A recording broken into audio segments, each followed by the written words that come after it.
What's up? What's up? It's your homeboy Maal the Pimp, aka MTP, and welcome to another edition of my episode called "Stories from the Pimp." You follow what I'm saying? So, this episode right here, usually I kind of know what I'm gonna talk about or whatever, but this time we're gonna just kind of freestyle it. So, my guy Rick D, which one? What we talking about today, Rick? Hey, I use this. I remember when I seen the video and it blew my mind on some shit. So I want you to talk about this. How you end up with in the studio with Snoop when he did the PIMP remix for 50. Damn. All right. Cool. So Rick D said he want to talk about how I ended up in the studio with Snoop Dogg when he did the remix of PIMP for 50 Cent for 50 Cent's Get Rich or Die Trying album. That's an interesting story. So I was actually there. I was in the studio with Snoop when he did that shit for 50 Cent. So what happened was this. Let me go do a little backtrack to lead up to that episode right there. So Snoop Dogg's engineer at the time, rest in peace, my guy, Dave Aaron. Dave Dizzle, rest in peace. That was Snoop Dogg's studio engineer and was also his engineer on tour for his like live sound, his live music. So I met Dave back in 2003 when I was attending Middle Tennessee State University or whatever, you follow what I'm saying, for when I was majoring in recording industry music business. So I met Dave then, and he recorded me in the studio back then or whatever for some other shit that we could talk about on another episode.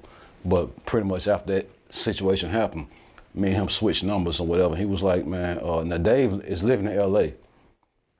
We was at MTSU, which was Murfreesboro, Tennessee. He was like, yeah, man, the next time, when I go back to LA, man, the next time we come down south on tour, I'm gonna call you so you can come out and meet Snoop. So I was naturally like, all right, cool, no problem. In my mind, I'm thinking, this motherfucker ain't ready for to call me for real. You feel what I'm saying? So about 2 months later, Snoop was on tour with the Red Hot Chili Peppers, right?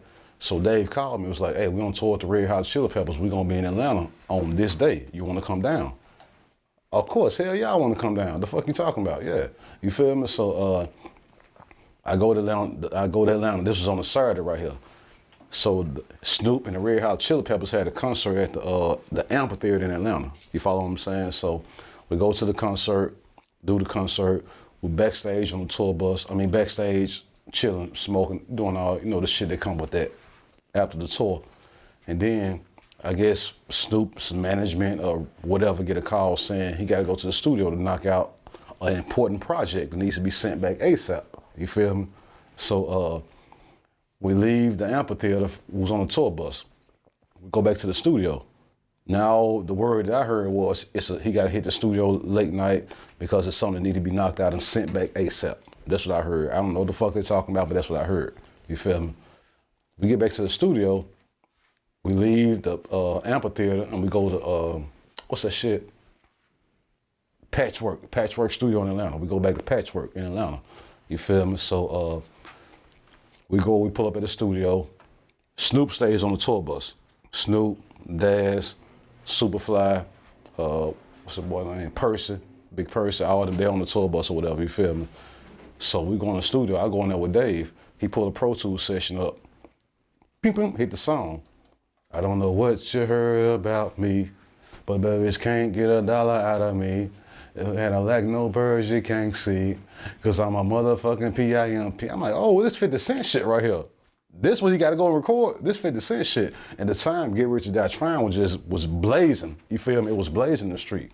I'm like, oh damn. So that matter of fact, PIMP was one of my favorite songs on that album. You feel me? So I'm in the studio and that shit come up. I'm like, oh, this the remix right here. I'm like, all right, cool. You feel me? So no one day was saying he got to get to the studio on this urgent. He got to get this shit sent back ASAP. This 3, 4 in the morning at the time. You feel me? It's 3, 4 in the morning. So the song pull up. I'm like, damn, he doing some shit for 50 Cent. They play the song. Dave get it queued up in Pro Tools where it's the instrumental was just the instrumental playing the verse and hook and all this old shit. So he get it queued up. They sent Snoop's tour manager out there to bring him in there. So Snoop come in and he hear the shit. He start writing this shit or whatever, you follow what I'm saying? And he laid his verse for it, you dig? And then, so my whole time I'm thinking like, I know what's going on with 50 Cent. I know that song PIMP. At the time, In the Club was out, Wankster was out, and I know Wankster was out first. Wankster had came out on the 8 Mile soundtrack. Then In the Club came out when the Get Rich or Die Trying album dropped. You feel me? And I think 21 Questions featuring Nate Dogg, I think was out at that time. You follow what I'm saying? So now this is the PIMP remix. So I'm already knowing off the rip, just off the momentum that this dude 50 Cent got, this motherfucker finna go. I'm already knowing that. You feel me? Then he got the G Unit on there. He got Lloyd Banks and Young Buck on there. You feel me? So the version that popped up in Pro Tools was like 50 Cent verse first, then the empty verse for Snoop, and then after Snoop verse come off, I think then Lloyd Banks and then Young Buck come on, right? I'm sitting there looking at all. I'm a genius outside of just the rap shit, so I'm knowing, man, this motherfucker finna go right here. You feel me? So Snoop come in, lace his verse up or whatever. You follow what I'm saying? And I'm sitting, I'm looking at the whole process. He writing his shit at the time. Dash from the Dog Pound. Dash was whispering little ideas in his ear. You follow what I'm saying? And then it was a certain part in the song where if you listen, some females be like, when he say he be like, I'm down with that boy 50 like I'm down with Blue. And the females say, we love you, Snoop Dogg. I love you too. Them females, just some random females who was in the studio at the time, you feel me? So he got them to, and that was Dad's idea. Dad's was like, y'all get some females to say this and that. So it was just some random females in the studio at the time. So Dad's got them females to be like, we love you, Snoop Dogg. And he'd be like, I love you too. But that was Dad's idea right there, you know what I'm saying? So Dad's put that whole little play together, whatever, you dig what I'm saying? So the females did their part. Me, I'm just a sponge, just sitting back absorbing this shit. I'm just a fly on the wall. You know what I'm saying? I'm Maal the Pimp, but they don't know Maal the Pimp as Maal the Pimp. So I'm just another motherfucker in the studio. I'm just sitting back just looking and just really appreciative to be there. You follow what I'm saying? So I'm just sitting back peeping the whole little play or whatever. So once the shit finally got done and recorded, luckily I had my camcorder on me at the time because I was documenting everything I was doing at the time, you feel me? So I recorded that whole studio session, so I got that exclusive.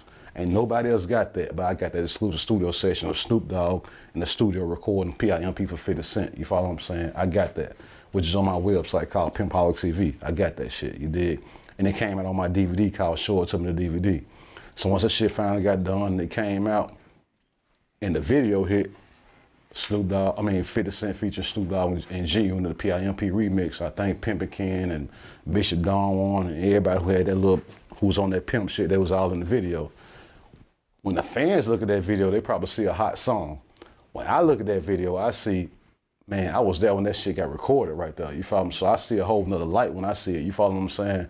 And then when they're coming out, doing the numbers that it did, then becoming a part of history, I look at it like, it humbles me because, you know, with me, outside of me doing what I'm doing, I look at shit like that, like, that's so much bigger than me.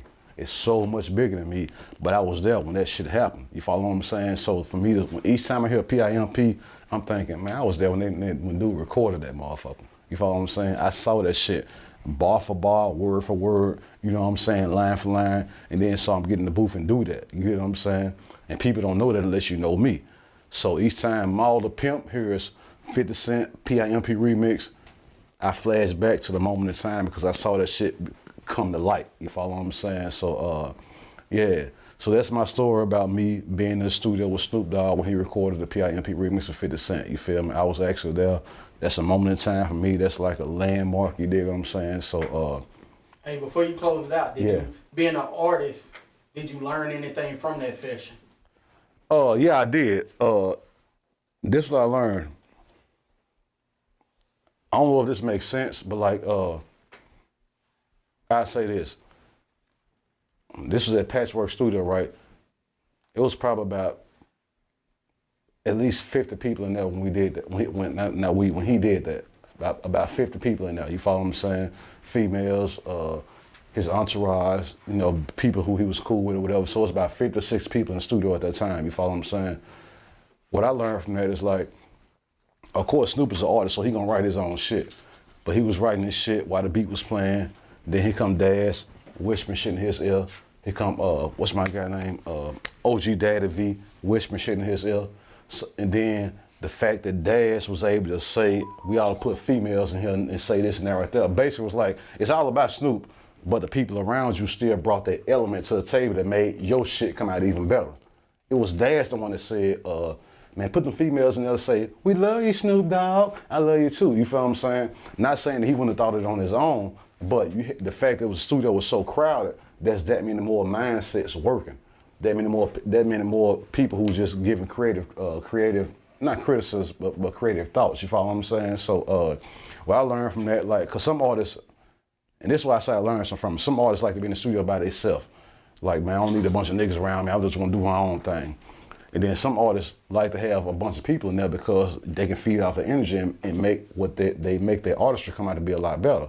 So for the Pimp remix that Snoop did for 50 Cent, the fact that it was just crowded as fuck, I think that brought out his artistry more because it was ideas coming off that he may or may have not thought about. You follow what I'm saying? So if that makes sense, you feel me? So yeah, so I learned from that, like, cause I can work on any circumstance, but like, I think it's always a good thing to have other minds in the studio, the way they can say shit that you probably wouldn't even have thought about saying. It's the simplest shit that can make a song go.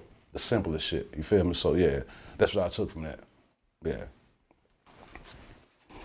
So that's another edition of Stories from the Pimp with your homeboy Maal the Pimp. Go to my YouTube channel, subscribe, Pimpoholic TV. Follow me on Instagram and Twitter @Maal the Pimp, and go to my website www.maalthepimp.com. We out of here. Holla at you.